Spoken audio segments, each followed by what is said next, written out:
Sejam bem-vindos a mais uma aula de Física 1. Nesta aula, a gente vai resolver alguns exercícios relacionados ao tema de centro de massa.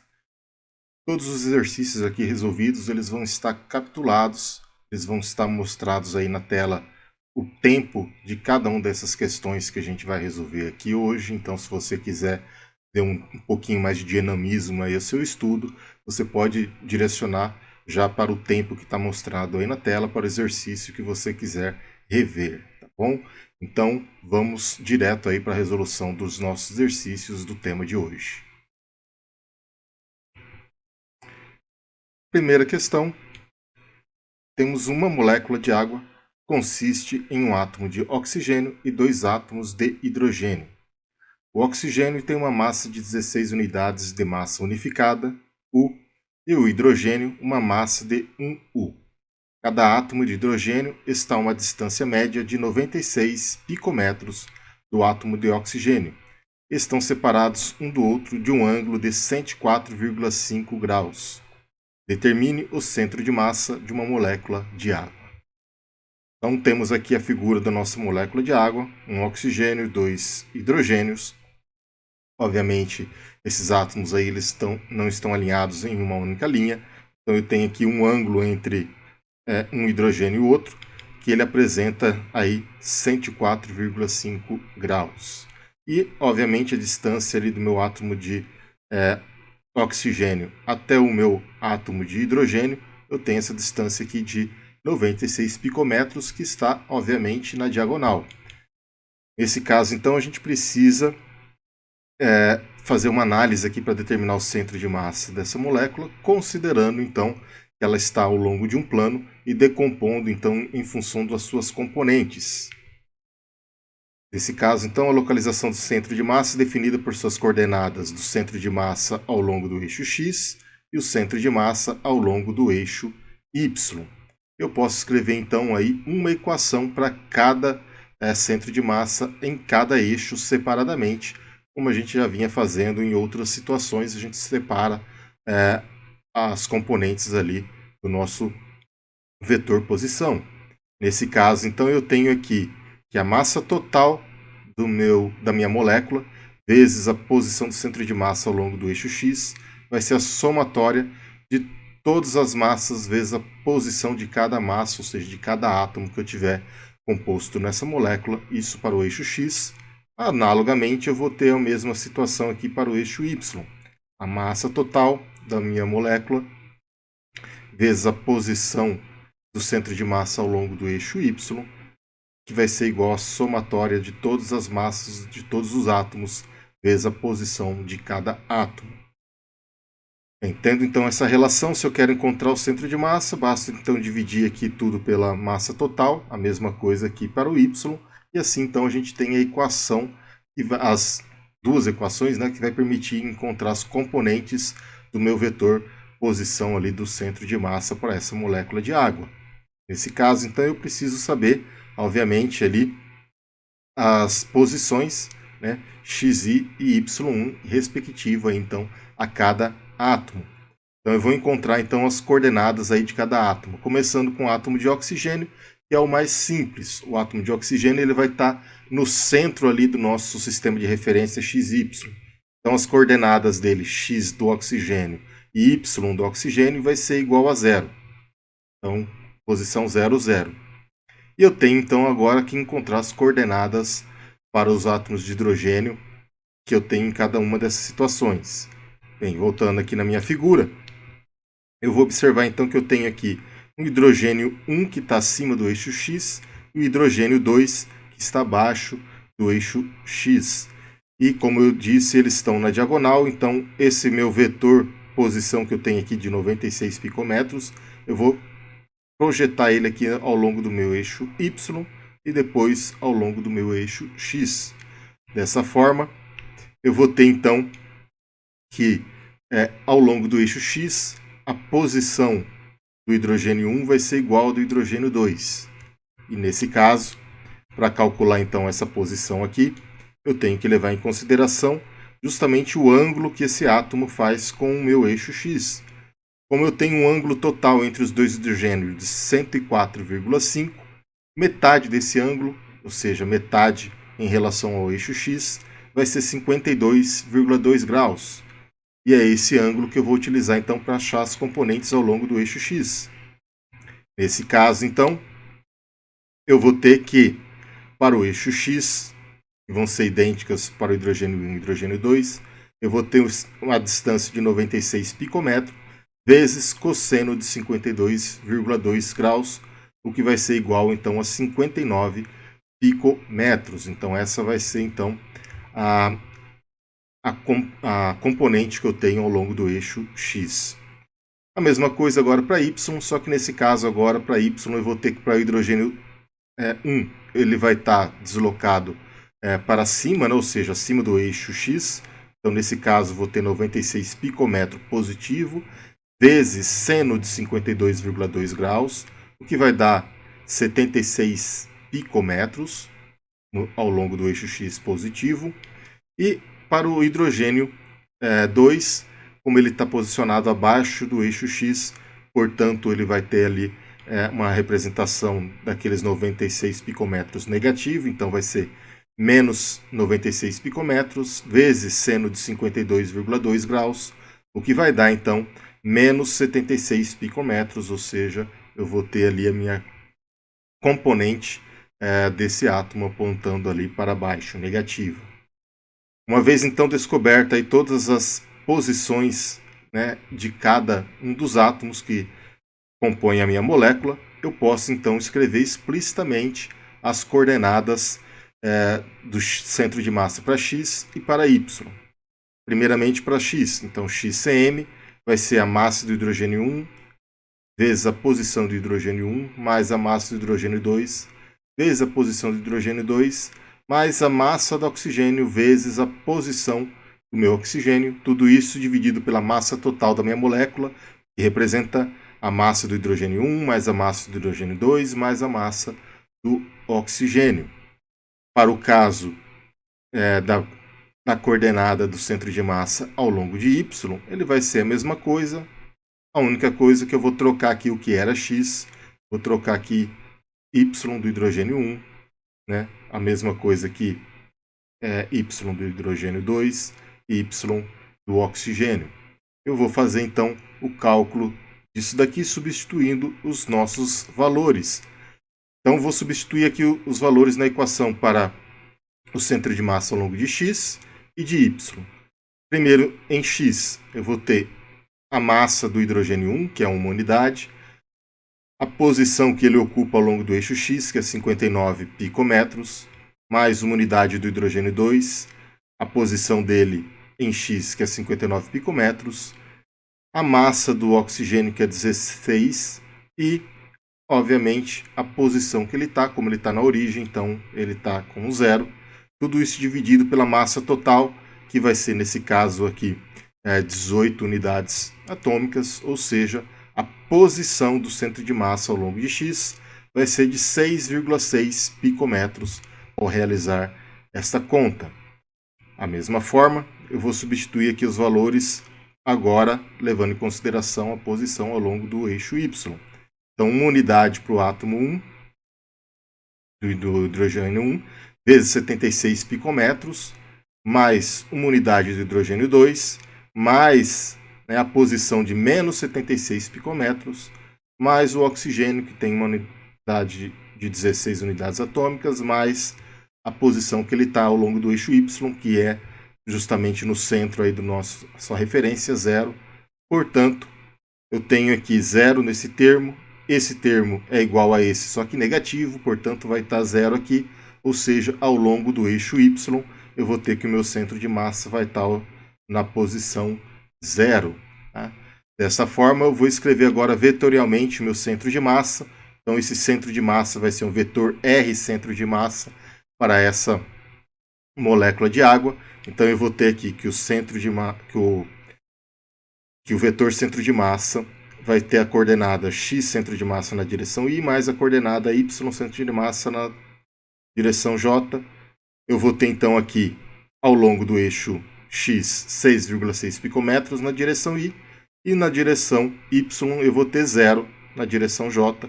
Portanto, eu tenho aqui quanto que vale o meu vetor centro de massa, que vai ser 6,6 picometros na direção I, ou seja, ele só tem componente ao longo do eixo X. Né? Ele vai estar fora da minha molécula nesse caso, e por caso então da molécula de água, como eu não tenho ali que o meu centro de massa está contido dentro da minha molécula, eu não tenho um ponto de equilíbrio ali para essa molécula em particular. Seguindo aqui, a questão número 2, ele pede para determinar o centro de massa do compensado de madeira uniforme mostrado na figura. Bem, eu tenho aqui uma forma, né, desse compensado de madeira, que é uma forma irregular. Obviamente, quando ele está se referindo aqui uniforme, ele quer dizer então que a distribuição de massa aqui é proporcional ao longo de toda essa forma geométrica. Portanto, ali eu posso dizer então que ele tem uma densidade uniforme dentro dessa minha madeira aqui. Conhecendo então essas dimensões aqui, a gente pode então encontrar o centro de massa desse compensado. Para resolver isso daqui mais fácil, uma forma que a gente tem é separar em formas geométricas conhecidas, das quais eu posso determinar o centro de massa muito facilmente. Então, se eu cortar aqui, né, o meu pedacinho aqui de madeira, eu vou ter um retângulo maior e eu vou ter um quadrado aqui menorzinho. Essas duas figuras, como elas são figuras regulares e a distribuição de massa é regular, o centro de massa de cada um desses objetos aqui, ele pode ser determinado então como sendo o centro dessa figura, ou seja, bastaria então eu traçar aqui uma linha entre os vértices desse retângulo, a mesma coisa aqui eu traçaria uma linha entre os vértices para esse quadrado, eu encontraria aí o centro de massa respectivo de cada uma dessas figuras. Eu vou utilizar justamente, né, essa facilidade que eu tenho aqui para encontrar o centro de massa total que eu tenho desse compensado aqui. Para isso, então, como eu disse, eu vou separar em duas partes. Eu vou chamar então isso daqui da parte 1 e essa daqui vai ser a minha parte 2, que é uma parte ali quadradinha desta madeira. Tá? Então eu vou escrever aqui as coordenadas, como eu estou com essa chapa aqui ao longo de um plano, eu vou escrever as coordenadas em x e y, e aí então eu consigo definir aí o centro de massa dessa figura. Bem, o centro de massa então vai ser relacionado ao centro de massa aí de cada figura geométrica que eu tenho aqui, né, a 1 e a 2. Então nesse caso eu vou ter a massa total dessa madeira vezes o centro de massa dela vai ser igual a massa do pedaço em vermelho aqui, M1, vezes a posição do centro de massa dessa madeira aqui, M1. Mais, tá, a massa M2 aqui, que é essa massa em verde aqui, vezes a posição do centro de massa desse pedacinho aqui em verde, que vai ser também aqui no meio desse quadrado ali. Tá?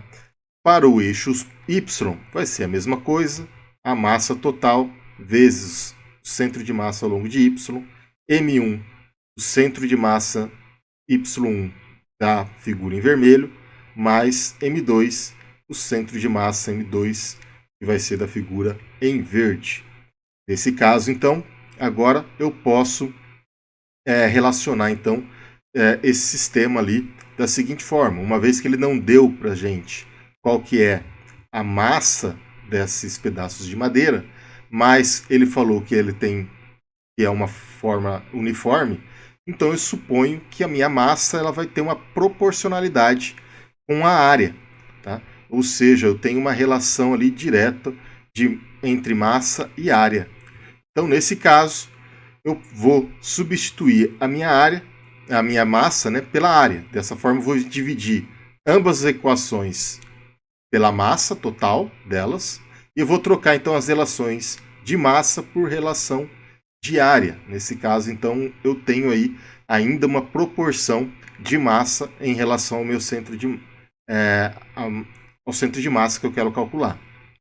Eu vou ter então que para M1, né, a figura em vermelho, eu vou ter proporcional uma área A1 e a massa M2 em verde vai ser proporcional a uma área A2 e a massa total, obviamente, vai ser a soma de A1 mais A2, ou seja, a área total formada pela essa figura.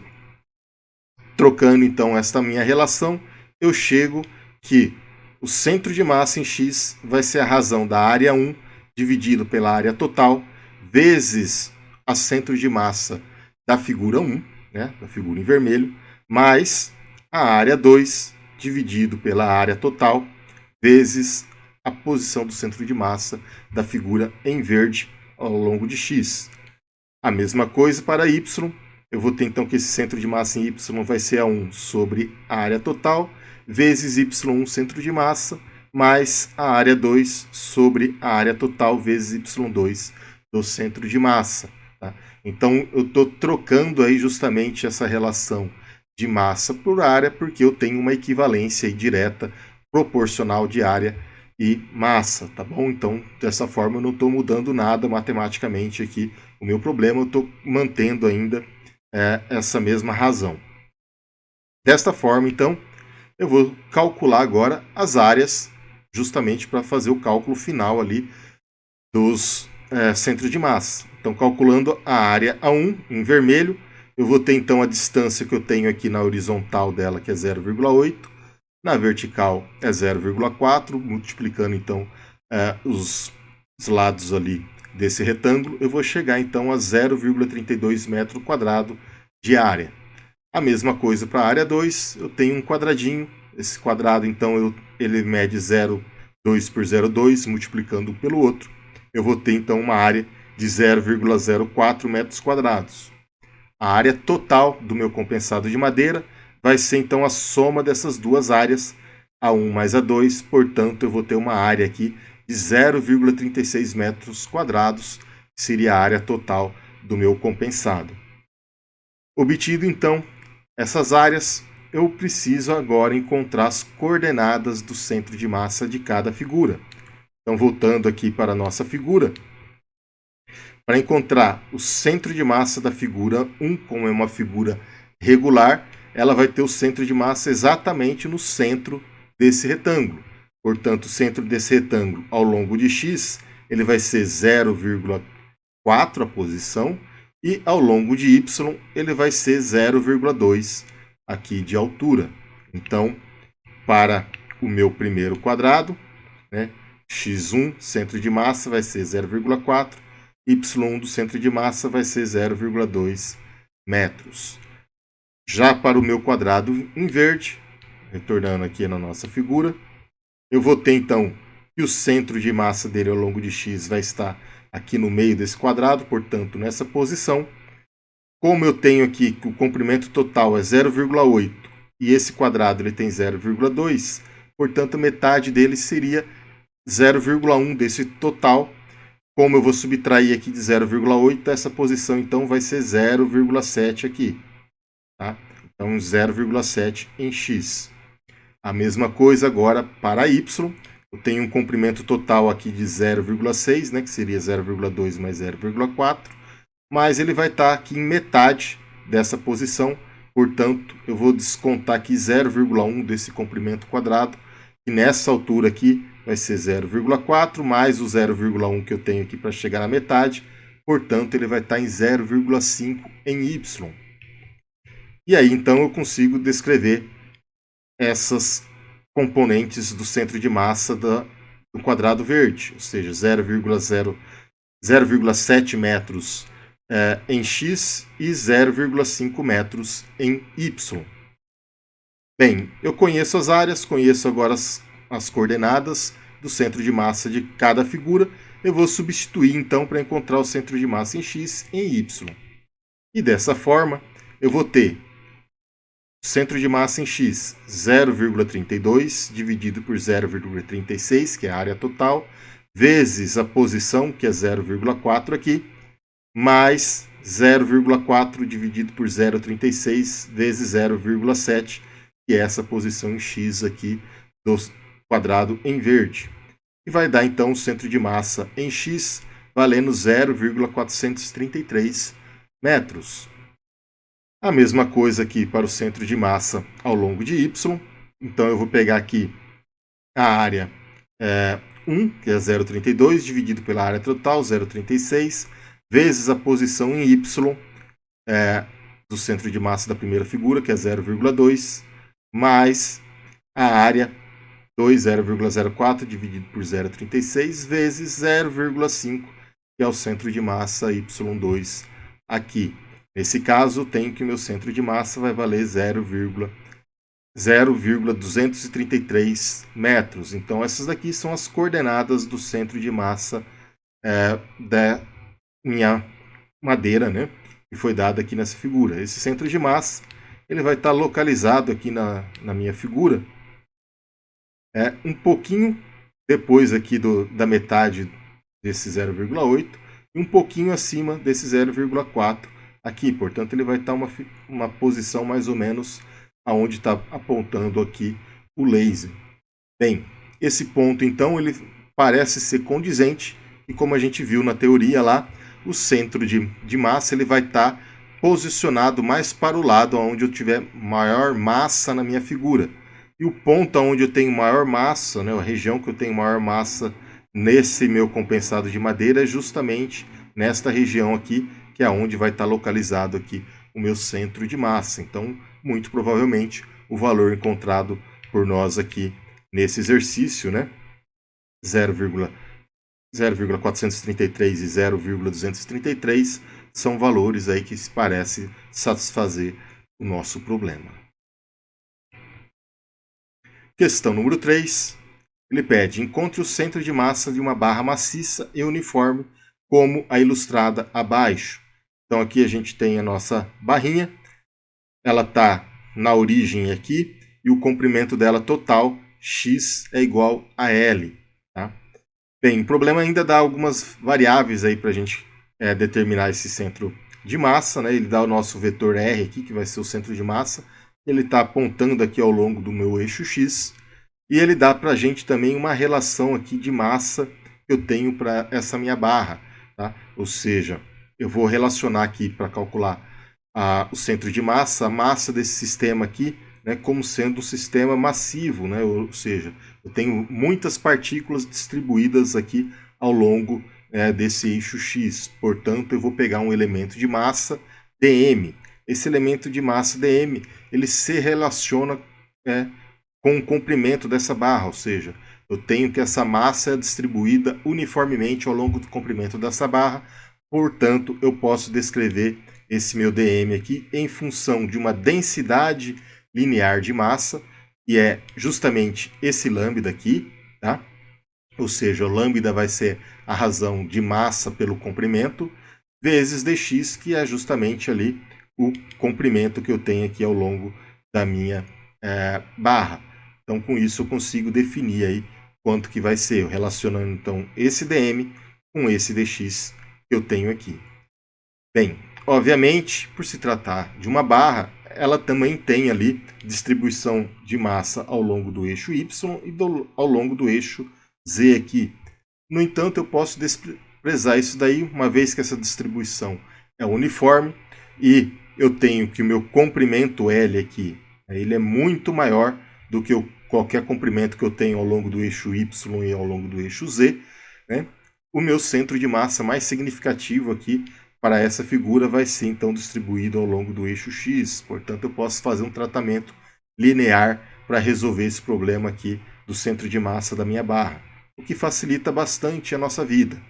Dessa forma, então, eu vou escrever que o centro de massa obtido ele pode ser descrito em função da massa total da minha barra vezes o vetor centro de massa, que vai ser igual à integral de R dm. Nesse caso, eu estou utilizando a integral porque eu tenho um contínuo de massa distribuindo nessa minha barra, portanto, eu vou fazer uma somatória infinitesimal de massa, né, dm, que eu tenho ali distribuída.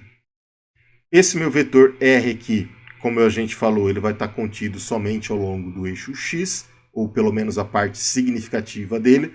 Eu posso desprezar então as componentes y e z. Nesse caso, eu vou ter então que a minha integral vai ficar x na direção i dm. Eu preciso então encontrar ali o limite de integração dessa integral. Nesse caso, então, vai ser a distribuição de massa ao longo do comprimento, ou seja, a massa é distribuída do ponto x igual a 0 até o ponto x, L, que é o comprimento total da barra. E eu tenho também que lambda, né, é a massa por unidade de comprimento, ou seja, ela é a razão, então, de um dm infinitesimal por um dx infinitesimal, ou seja, um comprimento pequenininho que eu pegar desta minha barra. Dessa forma, então, eu posso substituir aqui esse meu dm por uma relação que tenha aí uma dependência, obviamente, do comprimento, né, da minha barra. Então, nesse caso aqui, eu passaria aqui o dx multiplicando o lambda, né, e vou encontrar o meu dm, como foi fornecido aí no início do problema lá na figura. Então, eu tenho a massa total vezes o vetor centro de massa é igual a integral de 0 até L de x na direção y, e no lugar de dm eu coloco aqui lambda dx. Eu preciso também saber quanto que vale aqui para o meu problema, quanto que vale esse lambda. Tá? Bem, como a minha barra é uniforme, ou seja, eu vou ter então para cada comprimento que eu pegar, ou cada pedacinho que eu pegar ali de comprimento da minha barra, eu vou ter um equivalente de massa. E a razão então que eu tiver dessa massa pelo meu comprimento vai ser sempre o mesmo valor. Nesse caso, então, se a barra é uniforme, eu vou ter então que o lambda, ou seja, a minha distribuição ali de massa por unidade de comprimento, vai ser então a massa total que eu tenho ali da minha barra dividido pelo comprimento total da minha barra. Assim, então, a minha integral ela vai ficar como? Eu vou passar então esse m aqui dividindo aqui pelo outro lado, então o meu centro de massa vai ficar 1 sobre m.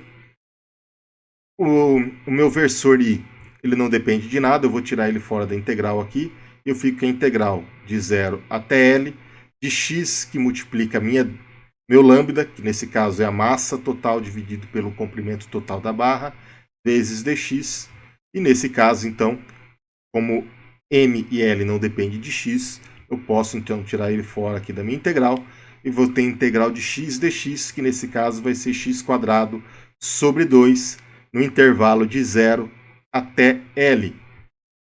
Bem, a massa total aqui eu posso simplificar, eu não tenho nenhuma dependência dela. Quando eu substituir aqui x por 0, todo esse termo vai dar 0, então eu só vou considerar quando substituir por L. Eu vou ter então L² sobre 2, L² sobre L, vai dar L. Então eu tenho aqui que o meu centro de massa vai ser meio de L na direção I. Ou seja, o que era desesperado no caso de uma barra, e o centro de massa, ou seja, o ponto de equilíbrio que eu tenho dessa minha barra, ela vai ficar na metade do comprimento dela, uma vez que ela tem uma distribuição uniforme de massa. Tá? E aqui, então, a gente conseguiu provar matematicamente que ela vai ser justamente no meio ali da minha barra, como gostaríamos, né, de provar. Tudo bem?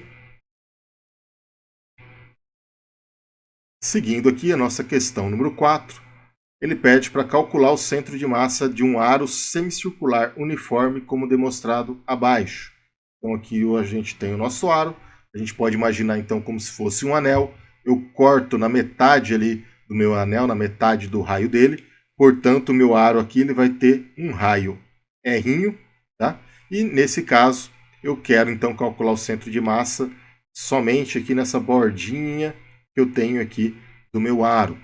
Para isso, então, eu vou considerar, obviamente, aqui o meu comprimento de arco S que eu tenho aqui desse meu raio. Esse comprimento de arco, então, para a gente calcular ele ao longo de todo o intervalo que eu tenho aqui desse arco, tá? Eu tenho que levar em consideração, então, que esse semiarco aqui, ele tem uma distribuição de massa aí muito grande, de tal maneira, então, que para resolver isso eu tenho que pegar esse comprimento de arco aqui infinitesimal e relacionar ele com uma porção de massa distribuída ao longo desse pequeno ds. Então eu vou ter então que esse comprimento de arco ds, ele pode ser descrito então como se fosse o comprimento de arco normal. O comprimento de arco normal ele é definido então pelo raio que eu tenho da minha circunferência vezes a variação angular que eu quero determinar aquele comprimento de arco. Nesse caso, como eu não estou pegando um ângulo θ, eu estou pegando um intervalo, né, de θ pequenininho, ou seja, um dθ, Portanto, o meu elemento de arco infinitesimal ds, ele vai ser descrito como sendo r de θ. Assim, então, eu tenho as variáveis aí relacionadas com o ângulo desse arco para a gente dar prosseguimento aqui e calcular o centro de massa dele. O centro de massa, então, ele pode ser obtido, já que eu tenho uma distribuição de massa aí bastante uniforme, com quantidade muito grande de partículas, eu posso descrever ele em função, então, de uma integral. Então, o centro de massa vai ficar a massa total vezes aqui a posição do meu vetor centro de massa, e vai ser igual à integral de r dm.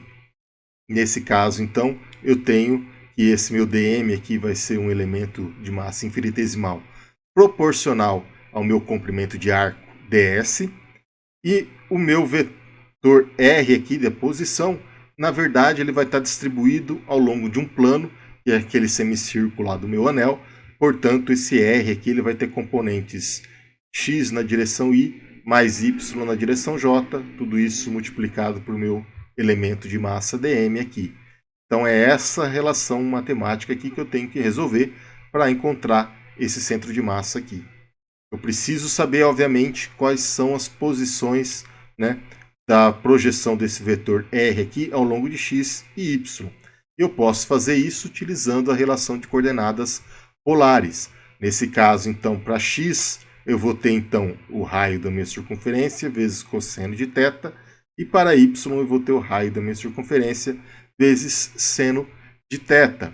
Eu vou substituir então esses valores de x e y na minha equação número 1.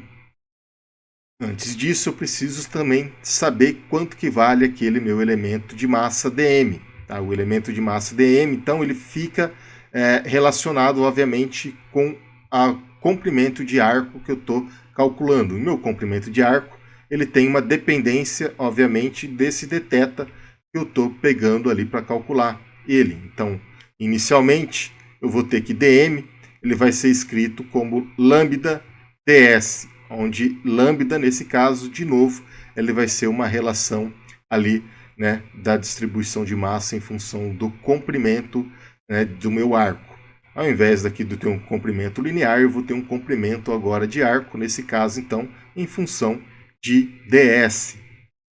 Dessa forma, eu tenho aqui quanto que vale esse dm. Mas eu preciso calcular quanto que vale esse ds, e a gente viu então que eu posso calcular esse fragmento, né, de comprimento de arco S, o ds em função do raio e o dθ que eu estou determinando. Portanto, dm vai ser lambda r dθ, tá? Sendo que r dθ é o ds que foi fornecido para a gente no início do problema. Todas essas variáveis, então, definidas, eu posso voltar na minha equação número 1, e ela vai ficar, então, a massa total vezes R do centro de massa, que é igual à integral de R, cosseno θ na direção I mais seno θ na direção I. Eu coloquei o R aqui em evidência para x e y, obviamente. E agora, o meu dm, eu troco, então, para lambda R dθ. Eu tenho R aqui e R aqui, eu vou ficar com R ao quadrado no final das contas. Eu preciso agora, então, definir o limite de integração. Como eu estou integrando em função de θ, eu vou, então, encontrar qual que são o ângulo que eu vou ter que integrar aqui.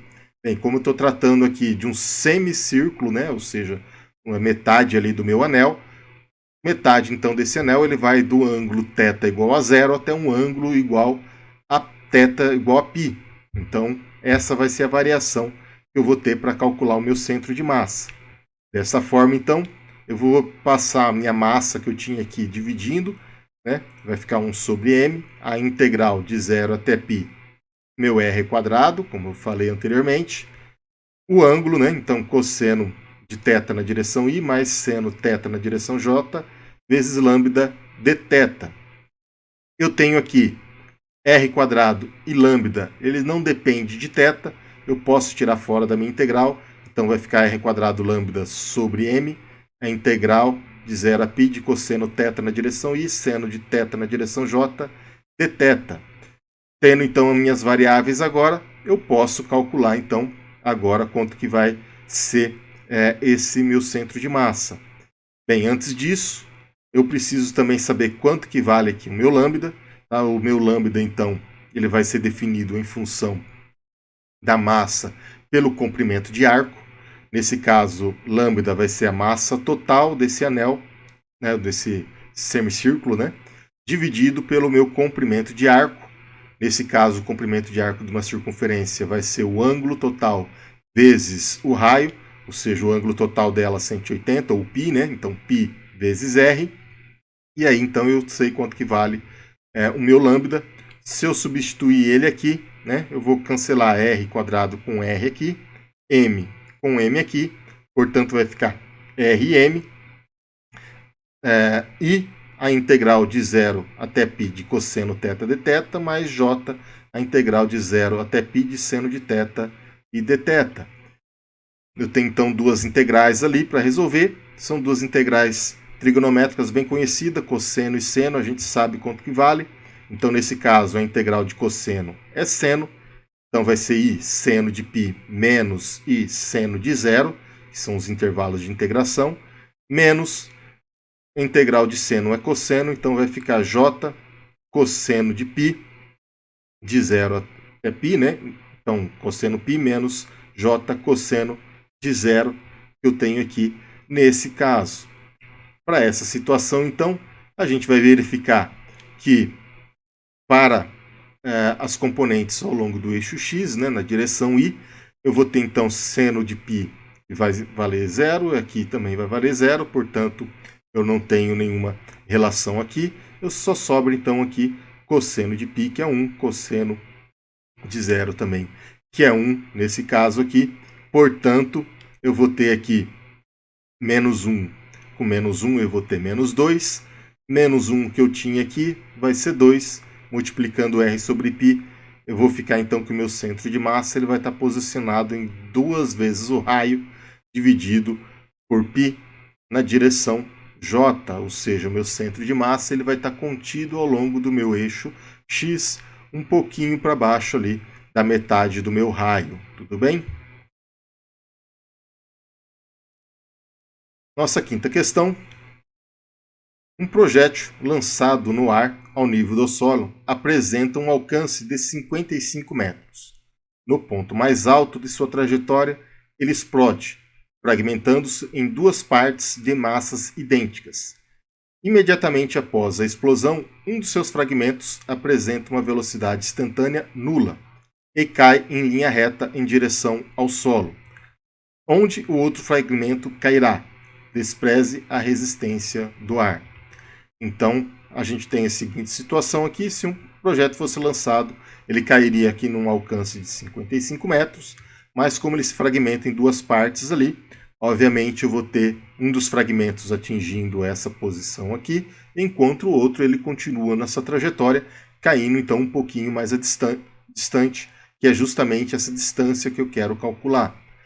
Bem, para esse tipo de situação, eu vou, então, uma vez que o projétil aí, ele se explodiu, vou levar então em consideração aqui o centro de massa, para justamente relacionar aqui a posição que ele cairia do alcance máximo em função ali do alcance do segundo pedaço que se fragmentou. Nesse caso, então, a posição inicial do projétil, eu vou considerar então ela como sendo x igual a 0, tá? E as posições do fragmento, então, seria x1 e x2. Então, quando ele estiver inteiro, ele está na posição x igual a 0, e depois que eles fragmentam x1 e x2 aqui. Sendo que x2 vai ser o pedaço, né, que vai atingir o alcance máximo aqui que eu quero calcular. Então, relacionando aqui o centro de massa para essas duas partículas, eu vou ter então que a massa total do meu projétil vezes o centro de massa é igual a massa m da posição x1 mais a massa m da posição x2. Eu estou chamando aqui somente de m, justamente porque como ele se dividiu em duas partes iguais, então as massas são idênticas, então eu não preciso ficar me referindo a m1 e m2 para aumentar a complicação. Eu vou somente chamar de m aqui. Nesse caso, então, eu posso colocar aqui a massa em evidência. Do lado direito vai ficar m x1 e x2. E do lado esquerdo aqui, a minha massa em mão, eu vou expressar ela também em função, né, dos fragmentos m, porque assim então eu deixo todo em funções das mesmas variáveis. Então a minha massa em mão vai ser o quê? Vai ser a soma dos dois fragmentos, portanto vai ser 2 vezes a massa m vezes o meu centro de massa ao longo do eixo x. Eu tenho então aqui a minha relação matemática, que tem a dependência aqui de massa. Como eu tenho a massa idêntica aqui dos dois lados, eu posso cancelar. Vai ficar então que 2 vezes o centro de massa vai ser igual a x1 mais x2. O problema pediu para calcular justamente quanto que vale x2, nesse caso vou isolar ele. x2 então vai ficar 2 vezes o centro de massa menos a posição x1 da partícula que caiu horizontalmente. Nesse caso, então, eu vou substituir aqui os meus valores agora. O centro de massa, XCM, ele é de 55 metros, que foi fornecido para a gente no início ali do enunciado, e justamente se ele não explodisse, né? Mas depois que ele explode, obviamente, a parte X1, né? Ou seja, o primeiro pedaço dele, cai exatamente nessa posição aqui do centro de massa, se ele não tivesse explodido. Portanto, ele vai cair na metade, né, dessa posição. Então, X1 vai ser o centro de massa dividido por 2, ou seja, 55 dividido por 2. Substituindo esses valores agora aqui na minha equação, eu vou ter então que x2 vai ser igual a 2 vezes a posição dele, né, do centro de massa, que é 55, menos 55 dividido por 2, que é justamente x1. Nesse caso, então, a posição, né, aonde x2 vai cair, né, ou o segundo pedaço vai cair, né, melhor dizendo, vai ser em x igual a 82,5 metros, tá? Ou seja, um pouquinho mais longe ali do que a posição central que a primeira partícula caiu. Tá bem?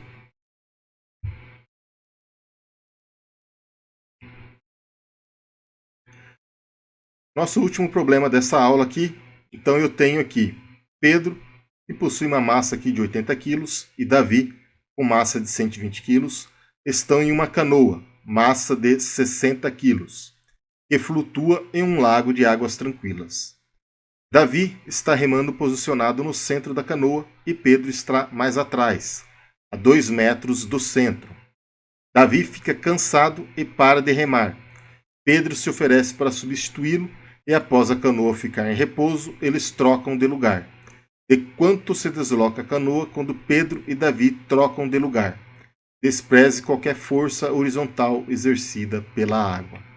Então, nesse caso aqui, para a gente resolver esse problema, a gente vai, de novo, utilizar aqui a relação do centro de massa, só que nesse caso eu vou utilizar aqui, determinar o centro de massa na primeira situação, e depois, quando eles trocam de lugar, eu também vou calcular aí a posição desse centro de massa, e obviamente a diferença que eu tenho desse centro de massa da primeira situação para a segunda situação vai definir para a gente o quanto, né, que essa canoa aí ela vai se deslocar. Então, nesse caso, eu começo primeiramente escolhendo a posição inicial que um deles vai estar. Então, eu vou definir como posição inicial como sendo a do Pedro. Então, Pedro vai estar na posição x igual a 0.